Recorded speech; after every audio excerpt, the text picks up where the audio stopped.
Welcome to KMET 1490 AM ABC News Radio and the Southern California Business Report with Yvette Walker, a show dedicated to highlighting successful Southern California businesses and the people behind them. Welcome and thank you for joining Southern California Business Report on ABC News and Talks, KMET 1490 AM, 98.1 FM, and KMET TV. I'm Yvette Walker, live blasting our signal from the center of Southern California, serving a population of over 25 million. Get us crystal clear and on demand by downloading the free live streaming app on Google Play and the Apple App Store. As always, a huge shout out to the team, Mitch, Bill, and Sean. I love you guys. And to our special advisory committee that can be found at www.scbrtalk.com/advisory committee. Okay, everybody, today I have the distinct pleasure to introduce Bill Velto, the Mayor of Upland, who has been a resident of Upland for over 60 years. Bill currently serves as a director for the Inland Empire Utilities Agency, the chairman of the Water Facility Authority, member of Chino Basin Watermaster Board, the chief financial officer for the San Antonio Water Company, and on the Omnitrans Board of Directors. Among additional local and regional boards, Bill also serves on the Mount San Antonio College Real Estate Education Committee and was named Chaffey College Alumni of the Year for 2023. In his professional career, Bill serves as General Manager for MGR Real Estate Incorporated, where he is responsible for the day-to-day operations and management of one of the largest privately owned commercial and residential real estate companies in Southern California. Prior to joining MGR, Bill was the General Manager of Tarbell Realtors for 29 years and Business Development Manager for Berkshire Hathaway Home Services California Properties for 5 years. Additionally, Bill served many years on the local candidate review committee for the Inland Valley Association of Realtors, where he was able to meet with local elected officials from many cities in San Bernardino and Riverside counties. Bill served in the United States Navy, where he credits his growth and understanding for leadership and commitment to service of others. Prior to being elected as Mayor of Upland, Bill was appointed to the City of Upland City Council. Bill also served as Vice Chairman of the Upland Planning Commission and a Planning Commissioner for many years. Bill credits his ability to negotiate his way through relationships and business from being the middle child of 9 children of the late Alexander and Gloria Velto. It was always a debate or an education while having a meal with the entire family, around his siblings, and later with their spouses and children. Bill and his wife Jody, who is a local realtor, have 4 adult children and 1 grandchild. Kristen Dowling is a basketball coach for Redlands University. Natalie Velto is a local artist. Alex Velto is an attorney in Reno, Nevada, and currently a candidate for the Nevada State Assembly. And Billy Velto is with the local indoor professional soccer team, the Inland Empire Strikers, as a director of game day operations. Bill believes Upland is a great place to grow up and raise a family, and has dedicated his career to promoting Upland and will continue to make every effort to continue the tradition that Upland remains the city of gracious living. Thank you so much for being with us today, Mayor Velto. Thank you. It's wonderful to see you and participate today. I'm very excited about speaking with you, and thank you for that great introduction. I think I'll have to bring you with me everywhere I go just to say, Yvette, you're on. There you go. We'll record it. We'll have it on the mic. We'll set it on play. It'll be perfect. But the middle of 9 children, wow, that must have been a fun and engaging atmosphere to learn and grow, as you mentioned. Yes, it was. I have a very tight family growing up as a kid, and it was fun. Very close with my brothers, who some live in Upland. 3 of my brothers do live in Upland, so we do see each other quite frequently. So, as you know, one of my first questions I ask every one of my guests is to please share with us what inspired you to dedicate your life and pursue a career of public service, in this case, serving as the Mayor of Upland today. Well, it started when I was younger, about 13 or 14 years old. I used to hang out at the Magnolia Recreation Center, and we were the first group of kids that hung out there, and we formed a teen club called Odyssey. And I was asked at that time by the city council to please serve as a youth advisory member to the youth advisory committee, of which I did. So it wasn't for very long, and then I left and went in the military when I was 18 and did some time in the military. So as public service started probably then. But as I matured in life and realized that I had gained so much from living in Upland, I waited till my kids were grown up and I didn't have to spend so much time away from them. And I could spend and dedicate some time then to help giving back to the community that actually gave so much to me. So I've always had a soft spot in my heart for Upland. I defend them quite frequently, the city and what we've done in the past and overcoming the mistakes that we have made in the past. But it's a new world today. It's a new opportunity for us, and I wanted to be part of that. And I'm just thankful that I've had the support from the city staff, the residents, and my colleagues on the council to move forward and continue making Upland a better place to call home. Absolutely. And so as a resident of Upland myself for almost 25 years, I can testify to the charm and the beauty and just the tight-knit community that Upland truly represents. One of the unique features of the city of Upland is that it boasts two historic roads or routes that intersect. Please tell us a little bit about those. So we know that we have historic Route 66, which we refer to as Foothill Boulevard in Upland, and it's coincidentally coming up on its 100th year anniversary in 2026. And although the road has been rode hard over the years, we're in the process right now of getting some funding available to do some major repairs along Foothill Boulevard. I want to thank County Supervisor Jesse Armendariz and County Supervisor Kurt Hagman for stepping up and helping us with those concerns that our residents have on Foothill Boulevard. We also have historic Euclid Avenue, and I know that you're very much a history buff, and you like me like to know what's going on Euclid Avenue. We have the Madonna of the Trail, and the Madonna of the Trail is a tribute to the mothers of I'm always get caught up on this one.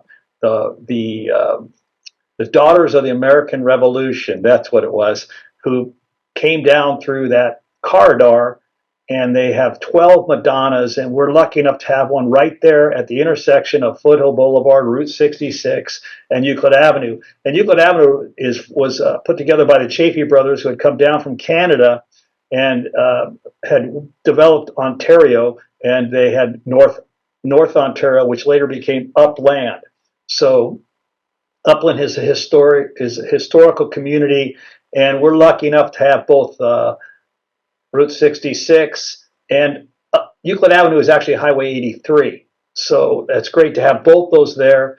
And if you walk Euclid Avenue, you know about the historic pepper trees and the mule train that came from middle of Ontario, just right about Holt Boulevard, that went all the way up by mule to the top of the 24th Street. They turn it around, and it would gravity just coast right down, back down into Ontario. So that's historical.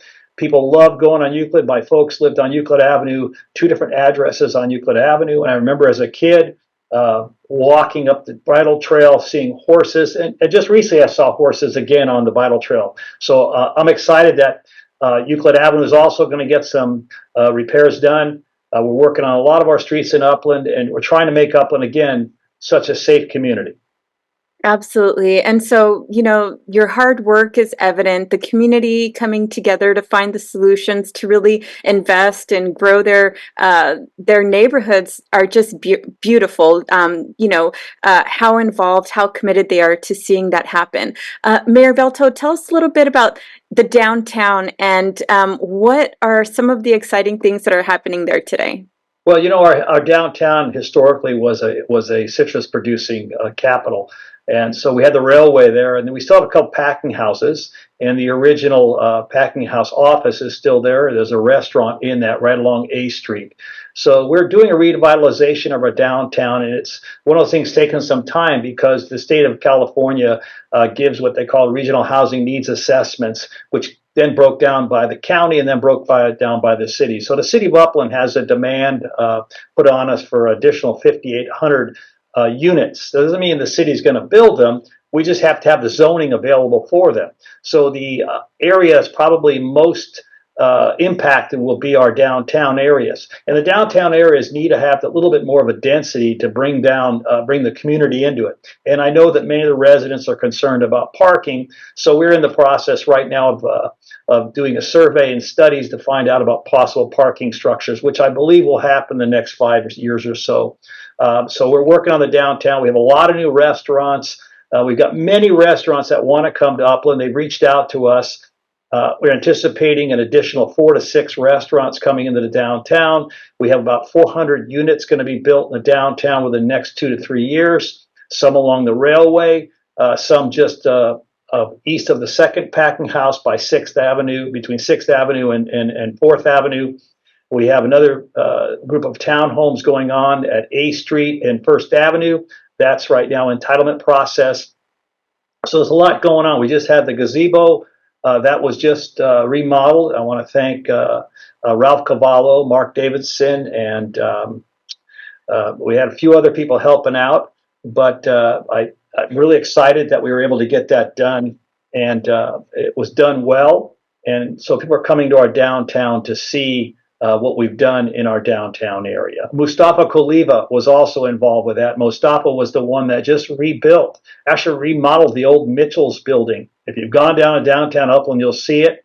It's right next to a downtown park we have going in along the electric trail. We also have parklets coming in. They've already started construction on those, so you're going to see additional parklets right in the downtown area. 4 of them. 2 are under construction right now. They're supposed to be done by the middle of March, hopefully, pretty close to around the 17th. And then we have 2 more on 2nd Avenue that should be done by the end of April. So there's a lot of activity going on in downtown Upland right now.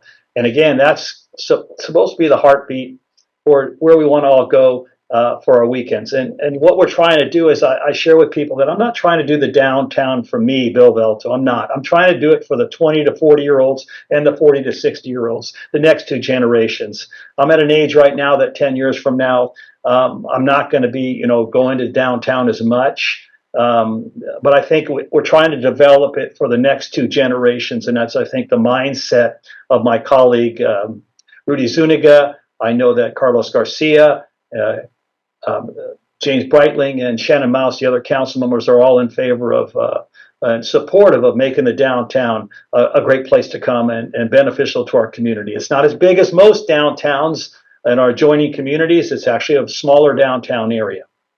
Right, and add to that the accessibility to the Metrolink station right there in downtown. So when those new housing developments come in, they're going to have accessibility for transportation and commuting into LA or into other areas that the Metrolink crosses. Well, that's the idea with the railway being there. When you think about it, we're being forced by the state to create density in housing. So you have to be real cautious where you do it. And so there's certain laws that have been put in place by the governor that we're limited on what we can say yes or no to. Most of it's things we can't say no to. So we have to find a general plan. We've got a great development services director, Robert Dahlquist, under the leadership of our city manager, Mike Blay. We've got great people. We've got a tremendous finance team under the direction of Stephen Parker, along with our chief of police, Marcelo Blanco's done a tremendous job in recruiting more police officers, and our finances are in really good shape right now. We did a BLAST program, which cut back about $40 million on our pension programs. So the city as a whole has really come quite a ways in the last 10, 15 years financially. We've had a lifesaver thrown at us, or a life ring, you might say, with the colonies when it came in, and obviously the Tesla, which I know has really been a life send for us for revenues. And the rest of the city is coming around. Southwest Upland, there's a lot of development going on down there. There's so much happening in Upland right now that I have to go out and look around, and I'm constantly seeing and hearing about the new things that are being brought to our community.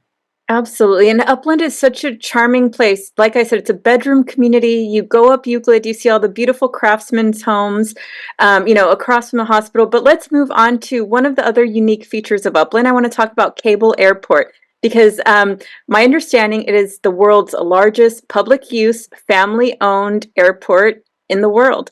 Tell us a little bit about that. Well, the Cable family started that about 1945, and Bob Cable now, I believe, the grandson operates it. And Bob does serve on the water board with me for San Antonio Water Company. Bob's a strong supporter. The Cable family's been a big, strong supporter of Upland. They host the 4th of July Spectacular. They haven't been able to do air shows because the FAA guidelines have changed a little bit as far as doing an actual air show, but they can do certain things on the 4th of July that are, exciting for some of our youth in our community and some of the residents to see. But they have a cafe there. It's still a well-run airport. I know Bob's always looking for ways to do improvements in our community, help us out. I understand there's going to be another building added on their location that's going to be able to serve the community. So we're excited about Cable Airport, and they've been a great partner in our community. Anytime we ask them for something, they are right there to help out the community. That is phenomenal. And just like that, people that are there to help the community, let's talk about your number one employer in the city of Upland. Maybe talk a little bit about its history. Well, San Antonio Community Hospital is what we knew it as kids around here, and it's always been there on where it's at. I know that originally it was on the corner of Arrow Highway and San Antonio, and it moved over to its current location. They've been a great partner in our city. John Chapman is a great guy. I have a lot of fun with John. He's a good man. He's got a great team there. My two youngest sons were there in the NICU unit. They were both premature, so we've got a close place in our heart for them. They're a great partner. They provide so much services to our community, and they're expanding, and that's what's important about having a hospital. They're now San Antonio Regional Hospital, and they're expanding. They provide their Hill of Hope Cancer Center. They're building a new maternity section. Of course, the hospital's older, so they have right now under some pressure to get some of the buildings rebuilt to earthquake standards. So we expect them to continue doing what they're doing and providing the services that they do for our community. Excellent. And so we're taking a little tour, and you mentioned earlier the colonies, which just came online recently. I believe about 20 years ago, 2004, 2003, it came online. In fact, that was the year I moved to Upland, or actually bought a house there. Tell us about the colonies. Tell us about its journey and how it has positively impacted the city's finances through the retail tax revenue. Well, when Jeff Burham and Dan Richards and the Colonies Partners came to Upland, a lot of people didn't even see the vision, and that property sat vacant for many years. I remember as kids, we'd go up there and ride our bicycles out there and go play in the pits, we used to call them, and so to see that develop into what it has become as a model for the city, they've done a great job. If you go to the colonies any evening or any day, it is very busy and it's very clean. And they've set a standard for us. If anybody was down the downtown over the holidays, they recognize the lighting. Well, that was done by the same company that does it for the colonies. So Jeff Burham and Dan Richards are very, very concerned about that center remains in the condition it is. And if you drive through it, it is clean. And they do a tremendous amount for the community at the holidays when they bring in a lot of children, underprivileged children, to go shopping there. They do the Christmas Miracle, I believe it's called.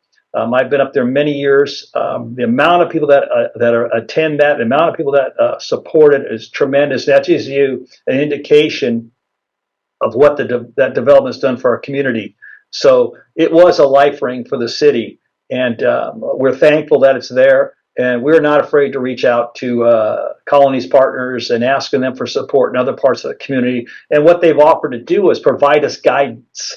And when you have people that are willing just to provide you guidance to build your community, that's when you know you have valuable partners. And we're lucky enough to have Dan Richards and Jeff Burham as partners to Upland.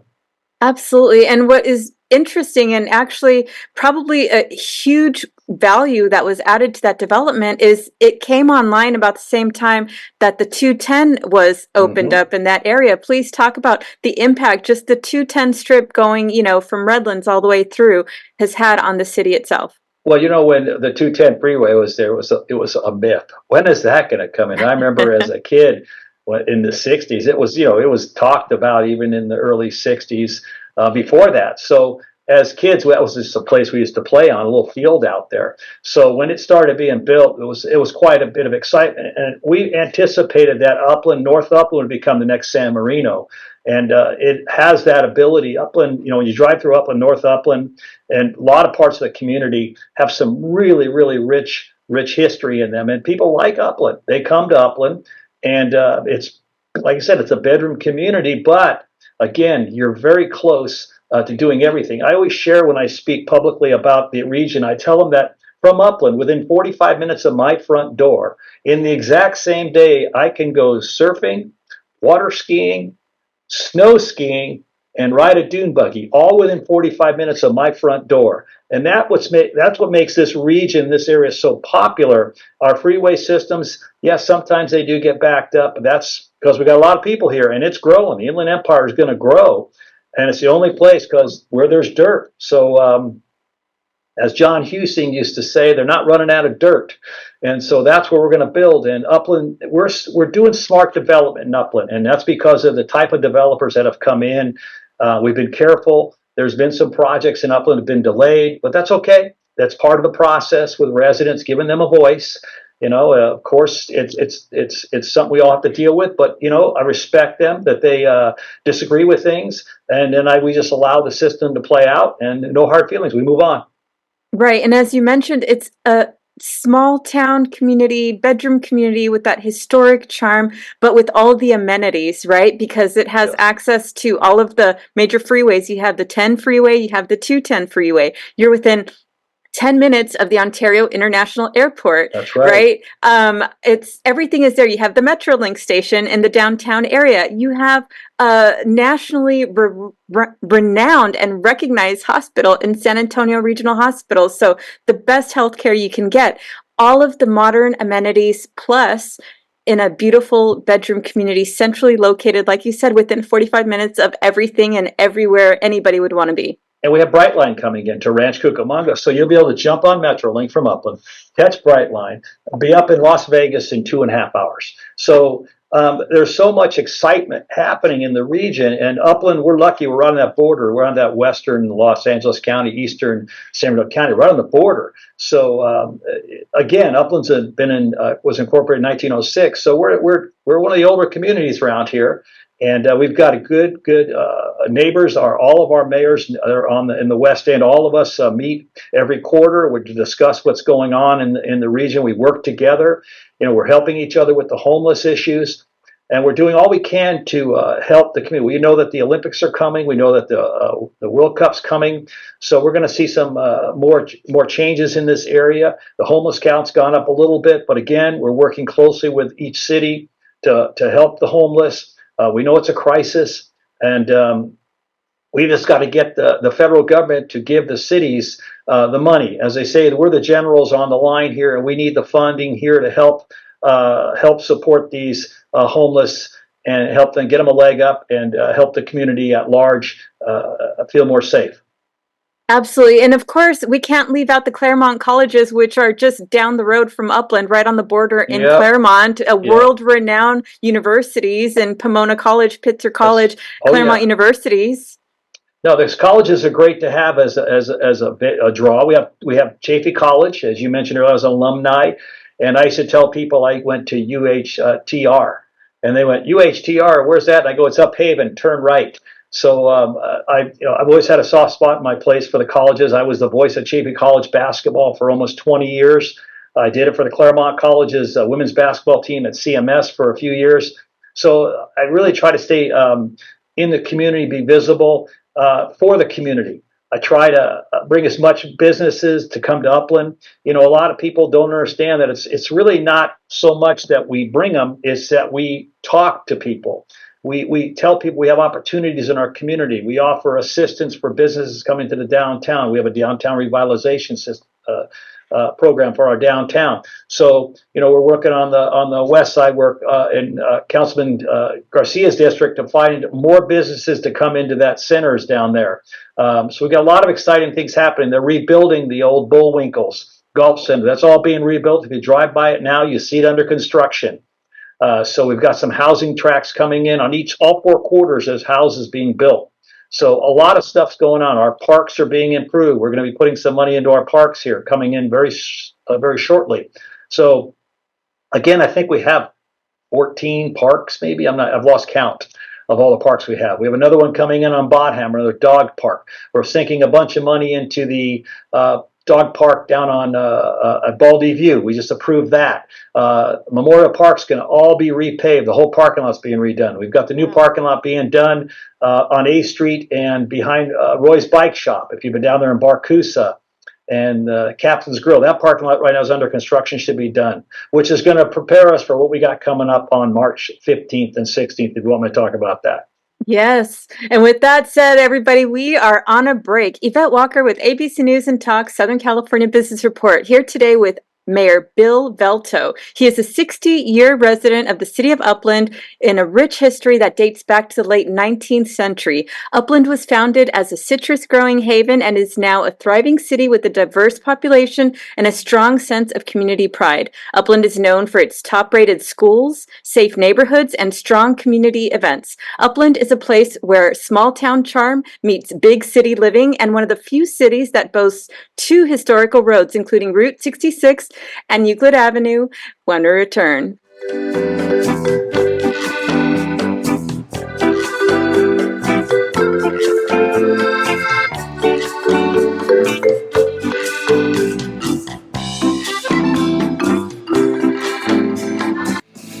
We are the Empire Strikers, the professional sports team of the Inland Empire.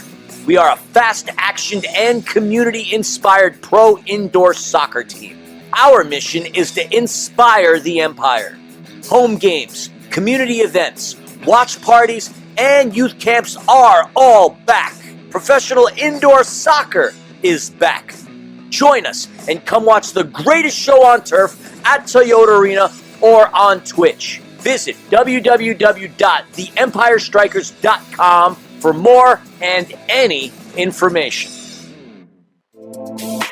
Ontario International Airport is on to a better way to fly with over 65 daily non-stop flights to more than 20 major destinations and the easiest airport experience in Southern California.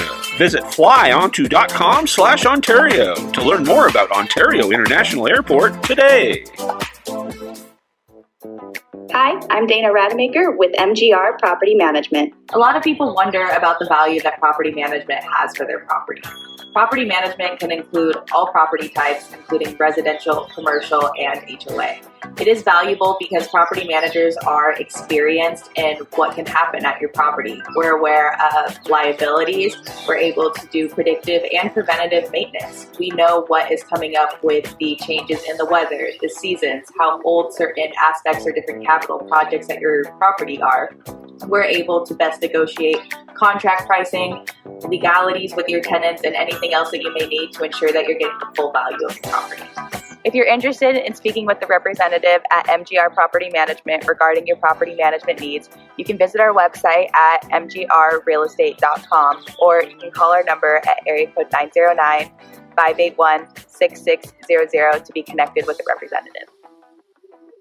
The University of La Verne is rated first in California for alumni satisfaction. Learn more about accelerated programs offered online and on campus in La Verne, Irvine, Ontario, Burbank, or College of the Canyons. Visit go.laverne.edu. The University of La Verne. go.laverne.edu. Hi, I'm San Bernardino County Sheriff Shannon Dykes. If you're looking to start an exciting career in law enforcement and make a difference in your community, we are hiring dispatchers, nurses, deputies, laterals, and many more. For a complete list of our jobs and more information, visit sheriffsjobs.com. Cal State San Bernardino is home to the only School of Entrepreneurship in California. With globally ranked degree programs, you can start your journey today to become a successful entrepreneur. Learn more and connect at entre.csusb.edu.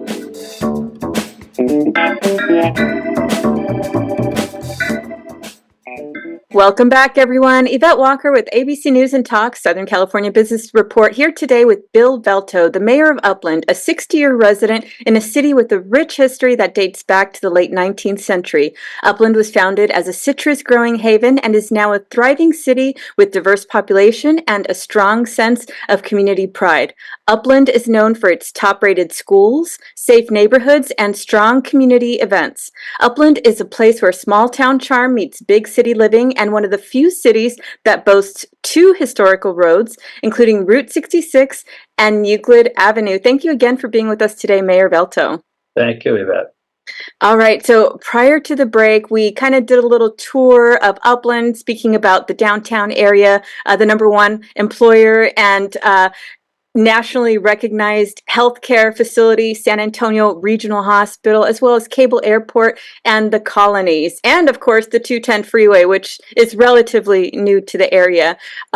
Let's talk a little bit more about some of those challenges that we see that are universal, not only to the state of California, but across America when we talk about homelessness and the needs that have been identified to assist homeless population and give them the resources in order to elevate their lives and have shelter, have housing, and be whole again. Tell us a little bit about what that program looks like in the city of Upland today. Well, we have our own outreach group of people. We have the volunteers in the churches are very helpful.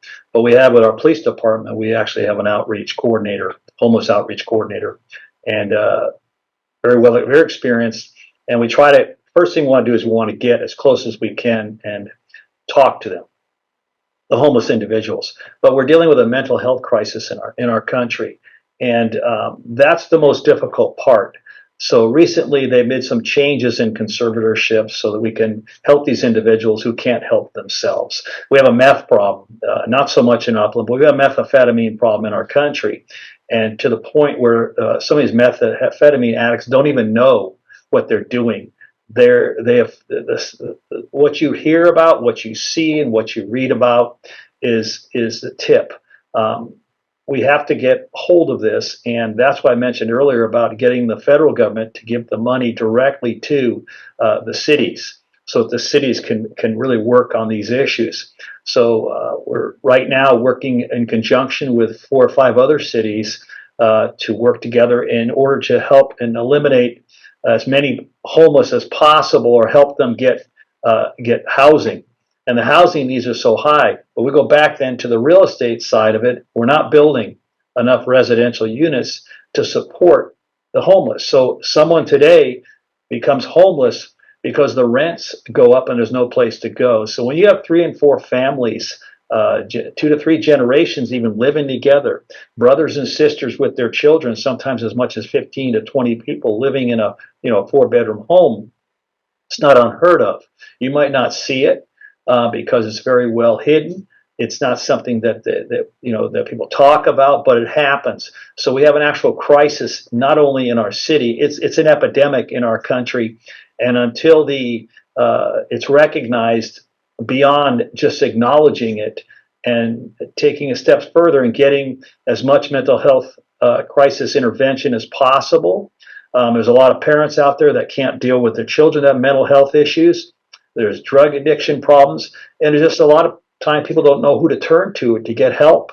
If you go to an emergency room today, the lines are long. It takes you a while to get in. So to get even someone committed is taking some time. So this is a real problem. Not as bad in Upland, but it's going to get worse before it gets better because of the veterans that have come home from the last 20-year war. The mental health crisis they're involved in right now is just the tip of what we're going to see in the next 20, 25 years. Right. And so you spoke a little bit about your homeless outreach coordinator. Please tell us about Upland Police Department's role and the impact team as it relates to interfacing with the homeless population that they come across in the city. Well, I will assure you that they know every single homeless person in our city. and they talk to them. I've witnessed it along with the sheriff's department's team that I've ran into in the downtown area.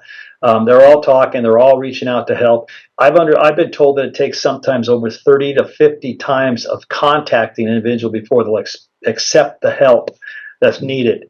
So it's about building a relationship and building that trust. So it's not just a very simple process when they can go out and arrest a person, because you can't arrest someone for being homeless. That's just not right. So it's all about compassion and finding ways to treat these people. But our police department, our impact team, I could go and name a bunch of them, but they're just good people. They work hard. It's all in the direction and leadership of Chief Marcelo Blanco.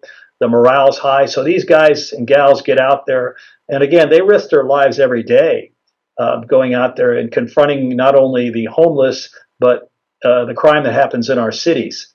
So even as of today, there was a crisis. So we're hoping that everything works in our favor, that none of our officers are ever hurt, and they're able to help these homeless individuals and get them on a path to at least some sort of normalcy. And that's what we want to see, is just some normalcy in our communities. Right. And so let's talk about leadership, right? Because earlier you mentioned Supervisor Jesse Armendariz, Supervisor Kurt Hagman, and their leadership in investing in the city and finding the opportunities and ways to best help its goals, right? We also boast one of the biggest developers in Lewis companies. Please That's talk correct. about that and how they invest in our community, and just give us a little perspective on that. Well, I've lost track of all the homes Lewis has built in Upland. I think most time you go through a neighborhood and go, that's a Lewis Model 150, that's a Lewis this. So Lewis's have always been a tremendous contributor to our community. I think they're here, they're headquartered here, they're a great family. They've been philanthropists in the community. They're there when we ask for any help. They'll step up to the plate, just like the other developers in our community. So developers, people like the Lewis companies and any others that are out there, they're here. They're here to help us. It's important that we have those types of individuals in our community. And so I'm just thankful to have them here. That's remarkable. So please talk a little bit about Tesla, because that's a newer vendor. Tell us a little history about that and why it's perfectly positioned where it's at today. Well, when Tesla decided to come over here, it was quite exciting. We couldn't say much yet because we were working on getting them to come. And so when the building became available, and they came over and had conversations with the city, and we encouraged them. We worked with them. We know that it's been a little bit of some obstacles for some individuals because we didn't expect it to take off as well as it did. But that's always the good part, because they do sales service.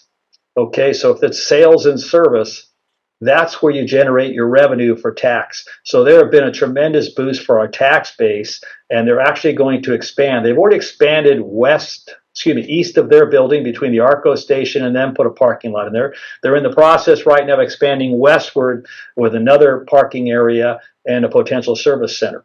So they've been a great neighbor. The management team up there is always great. If we have an issue, we go right to them and tell them we need these issues corrected. We are working on traffic control there. Didn't expect it with in and out coming in there. And Tesla, it's one of those things where be careful what you want because it's going to create a traffic problem. That's all over California. And that Arco station is one of the busiest Arco stations in Southern California. So that's why they built a second one, a second gas station over there to support the demand of vehicles coming along there. We've had people ask us, why isn't there a hotel there? Well, I'm going to tell you something. Hotels know the economy better than the city of Upland. And I can assure you that the developers of those properties would have loved for a hotel to come in there. But we actually talked to some hotels, but they just weren't interested. So there's other places in Upland that potentially could have hotels and that are being looked at. There's nothing that's definitive yet, but they are talking to us about areas in the community where potentially they could put a hotel. But that corridor, that 210 corridor, if you think about it, there's no car dealership till you get out to Fontana, Rialto area. And Tesla That was an ideal location for them. They've drawn some business. People stop, and we're just excited that they're there. Absolutely. And I've actually gone to go visit the facility. Huge fan. When you go, there are at least 100 cars on the lot. And, I was being curious and I asked, are they for sale? What's the deal with these cars? Oh, no, they're all sold. They're being picked up as we That's right. speak. And so you have at least 100 cars on the lot and they're constantly moving in and out. And I thought, wow, these are sold cars, not cars that are for sale, but they're already sold out, out the door. People just going to come pick them up and drive them home. So very exciting. It must be a great tax revenue generator for the city. And they're also talking about doing trade-in for resale there. They're also talking about doing that in the future. So that opportunity along that corridor could be tremendous. We've got to work on the roads up there. Don't get me wrong, we're aware of it. The city's very much aware of it. But the revenue that we can generate could help offset the costs of those improvements. And again, when you look at Upland, everything south of Foothill Boulevard, the majority is over 100 years old. So everything south of 19th Street, actually south of 24th Street, the majority of it is getting close to 50 years, which is the life expectancy of your infrastructure. So we've got to get out there and make sure we jump ahead of it and work on improving our infrastructure. But again, it's about revenue. It goes right back to how do you divvy up all the revenue that you have bringing in? We got trees, we got streets, we got sidewalks. We just got done doing a survey of every single street in Upland. We have over 325 miles of streets in Upland. We have like 600 miles of sidewalks. So we just did a survey of all the sidewalks. People saw the little golf cart on the sidewalk, checking every single sidewalk in Upland. We have curbs to repair. We've got just a plethora, just a tremendous amount of infrastructure improvements that we need to maintain, including our trees, sidewalks. Public safety is not only police. It's anything that protects the safety of the people. Trees, sidewalks, everything. Absolutely. Okay, so now we get to talk about the Irish Festival because this is a new event. It's going to be happening in the downtown. Tell us, what can we expect, Mayor? Well, one of the things we did when this council came together is we decided we're going to do some events in the downtown because that kind of brings people and it's kind of a controlled area. So we were able to, one, kick off the Lemon Festival again like we did a few years ago. We could touch that in a minute here. But we have the Irish Festival coming up here on March 16th and 17th. And we were lucky enough to find Sound Skills, a promotional company. And one of the things I wanted to make sure was that with the agreement with my colleagues on the council was we didn't want to put the burden on the historic downtown Upland team of business owners. I think that's a lot to put on them when they're trying to run a business. So we hired Sound Skills as a promoter. They've done a tremendous job. They're going to do the Irish Festival. We've got 4 or 5 cover bands coming in. We've got a Bruno Mars cover band coming in. We've got a Stevie Nicks cover band coming in. We've got I believe we have a Tom Petty cover band coming in. We've got 2 other ones coming in, cover bands, plus many local bands. So it's going to be going from Friday night at 5 o'clock to 11 and all day Saturday till 11 o'clock at night. And it's going to be great. So come down to the Irish Festival get ready because we got the Lemon Festival coming back in June. Oh, that is so exciting. So I understand also the high school bagpipers are going to be there to open it. Tell us about they're that. going to be there. A high school bagpipe band who I got to hear recently. Actually, I've heard them in the past, but they reached out to us and we reached out to them. But since we have the gazebo done, we've wanted some more people to come down there and just set up in the gazebo. I've encouraged local musicians, unplugged, but bagpipes don't have to be plugged in, but they can get pretty loud. So I believe they're going to be there Friday night doing their thing. We'd like for the gazebo to become used more often on weekends. We've got sound system in there right now. We're getting ready to hook the speakers up that are in the trees so we can lower the music around the gazebo a little bit. But that's part of it. The bagpipers coming in is going to be awesome. Oh, very exciting. And so what kind of vendors can we expect on that Irish Festival? Food vendors of all types, crafts. Just you name it, just like normal festival people. We're going to have beer. I know they're going to have green beer. I've got my shenanigan coordinator sweatshirt I'll be wearing. And so we're quite excited. Every event that we get going on downtown, I have a great time. I get down there. I go amongst the crowd. I talk to a lot of the kids. I spend a lot of time talking to many of the residents in Upland, just encouraging them to, understand what we're trying to do in the downtown, what we're trying to do in our community, and set as many people at ease as possible about what we're doing in Upland. Absolutely. And every time you have these events, I notice that they're very, very safely conducted. There's always law enforcement presence Yes, and an extremely robust presence of CERT volunteers, the Community correct. Emergency Response Team volunteers. Great So group. it's always a safe, fun environment. Tell us really quick a little bit about the Lemon Festival, because that is a festival that has grown just leaps and bounds during the time that I've seen it, Yes. develop. And every year it grows and grows. I believe the last number I heard was about 70,000 Oh, 70,000 attendees. we had over 100. We had 100,000 minimum last year, over 100,000, because we've expanded it, and it's going to be a little bigger this year. We bring in great bands. We have a Roach Fest at Lemon Fest on Sunday, which is local bands. I'm hoping they bring Outlaw Mariachi back. They were phenomenal last year. If you haven't a chance to see Outlaw Mariachi, they're off the chart. There'll be 3 stages. Tesla was there last year. They set up a display. All of the local businesses are open. It's excitement. I've heard nothing but the businesses that are down tell me they do really well that weekend. And I know it's harder on some businesses that cater more to services. So I understand that. But we hope that by them being there, people coming to Lemon Festival will do that. We're trying to get a little more lemon themed products brought in, which we're talking about doing that. I'd like to someday bring back the Miss Lemon Festival competition for the community, just for fun. Mr. and Mrs. Lemon Festival, I think bring more of the community spirit together, but that's not my call. Again, a lot of stuff I bring forward just to throw out there and see if they like it. Absolutely. Kind of like the Miss Fontana, right? We Right. were recently speaking with Danielle Hawley, the executive director for the Fontana Chamber of Commerce, and they have a brilliant Miss Fontana where they Yes. train these beautiful young women, give them basic business skills, communication skills, and then they crown them. And I thought, wow, something like that in Upland would be phenomenal. Yeah, good mentor program. And I think it's got to start with the relationship between the city and the school district, which we worked on. We're 2 separate governments, and we try not to impose on them other than, we share ideas, we talk, we support of each other. We got great sports teams and our great band. The band swept the state awards. They got every single award the band did up at the recent competition. Soccer team just won their league.